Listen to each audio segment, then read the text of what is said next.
నీరు ప్రకృతి ప్రసాదించిన వరం. నీరు లేనిదే నాగరికత, జనజీవనం, చివరికి ఈ సృష్టి కూడా ఉండదు. అయితే సనాతన జీవనానికి విరుద్ధంగా ఆధునిక జీవనంలో సమాజం నీటి పట్ల ఉదాసీన వైఖరిని అవలంబిస్తుంది.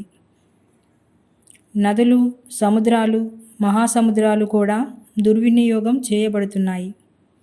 పట్టణ ప్రాంతాలలో సైతం నీటి కోసం చిన్నపాటి యుద్ధాలే జరుగుతున్నాయి. నగరాలు, బస్తీలలో కలిసికట్టుగా ఉండే ఆడవాళ్ళు నీటి పంపులు, ట్యాంకర్ల దగ్గర బిందెలే ఆయుధాలుగా కొట్టుకోవడం నీటి సంక్షోభానికి నిదర్శనం. మనిషి ప్రకృతిని నిర్లక్ష్యం చేసిన ఫలితమే ఇది. జల సంక్షోభం దిశగా భారత్ వేగంగా పరుగులు తీస్తోంది. మనం నీరు వాడే తీరు మార్చుకోకపోతే 2040 నాటికి భారత్లో గుక్కెడు నీళ్లు దొరకని పరిస్థితి ఏర్పడుతుంది. దీనికి జవాబుగా మనం మన జీవన విధానం మార్చుకోవాలి. నీటి పొదుపు దిశగా అడుగులు వేయాలి. లేకపోతే అతి త్వరలో మనం అతిపెద్ద నీటి సమస్యను ఎదుర్కోవాల్సి వస్తుంది. వ్యక్తిగత బాధ్యత. నీటి సంరక్షణలో మొదటగా చేయాల్సింది నీటి వృధా అరికట్టడం. రోజువారీ అవసరాలలో మనకు తెలియకుండానే నీటిని వృధా చేస్తూ ఉంటాం. ప్రతి ఒక్కరూ ఒక బకెట్ నీటిని ఆదా చేస్తే నగరంలో ప్రతిరోజు పెద్ద పరిమాణంలో మంచినీటిని ఆదా చేసినట్టే అనే విషయాన్ని అర్థం చేసుకోవాలి.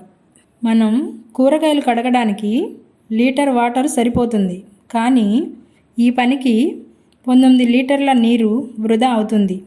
పంపుల లీకేజీల వల్ల రోజుకు 45 లీటర్ల నీరు వృధా అయ్యే అవకాశం ఉందని అధికారులు చెబుతున్నారు.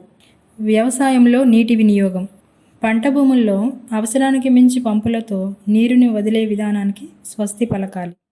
డ్రిప్ పద్ధతి ద్వారా, బిందు సేద్యం ద్వారా నీటి వినియోగాన్ని అరికట్టే ప్రయత్నం చేయాలి.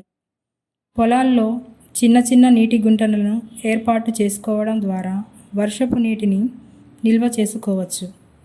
డ్రిప్ పద్ధతి, బిందు సేద్యం ద్వారా వ్యవసాయం చేసుకునేలా ప్రభుత్వం రైతులకు అందిస్తున్న సబ్సిడీలను గూర్చి, పథకాలను గూర్చి యువత రైతాంగానికి అవగాహన కల్పించాలి.